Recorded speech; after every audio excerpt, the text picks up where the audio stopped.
Thank you for inviting my testimony. 9 months ago, I testified and provided evidence to the subcommittee about the existence of a censorship industrial complex, a network of government agencies, including the Department of Homeland Security, government contractors, and big tech media platforms that conspired to censor ordinary Americans and elected officials alike for holding disfavored views. I regret to inform the subcommittee today that the scope, power, and law-breaking of the censorship industrial complex are even worse than we had realized back in March. 2 days ago, my colleagues and I published the first batch of internal files from the Cyber Threat Intelligence League, which show U.S. and U.K. military contractors working in 2019 and 2020 to both censor and turn sophisticated psychological operations and disinformation tactics developed abroad against the American people. Many insist that all that we identified in the Twitter files, the Facebook files, and the CTIL files were legal activities by social media platforms to take down content that violated the terms of service. Facebook, X, formerly Twitter, and other big tech companies are privately owned, people point out, and free to censor content. And government officials are free to point out wrong information, they argue.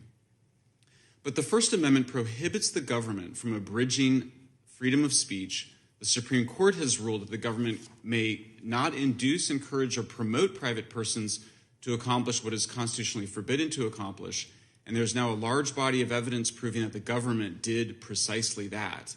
What's more, the whistleblower who delivered the CTIL files to us says that its leader, a quote-unquote former British intelligence analyst, was quote-unquote in the room at the Obama White House in 2017 when she received the instructions to create a counter-disinformation project to, quote, stop a repeat of 2016.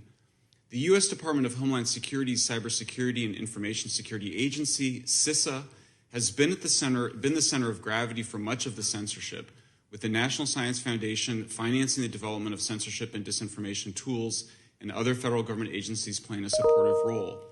Emails from CISA's NGO and social media partners show that CISA created the Election Integrity Partnership, EIP, in 2020, which involved the Stanford Internet Observatory and other U.S. government contractors.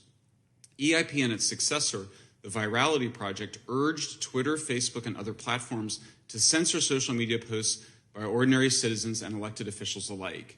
EIP reported that they had a 75% response rate from the platforms and that 35% of the URLs that they reported were either removed, labeled, or throttled or soft blocked.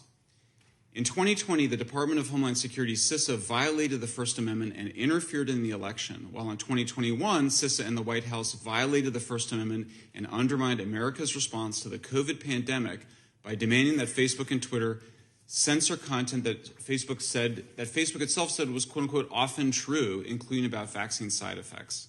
All of this is profoundly un-American. One's commitment to free speech means nothing if it does not extend to your political enemies. In his essential new book, Liar in a Crowded Theater, Jeff Kosef, a law professor at the United States Naval Academy, shows that the widespread view that the government can censor false speech and or speech that, quote unquote, causes harm is mostly wrong. The Supreme Court has allowed very few constraints on speech. For example, the test of incitement to violence remains its immediacy. I encourage Congress to defund and dismantle the government organizations involved in censorship.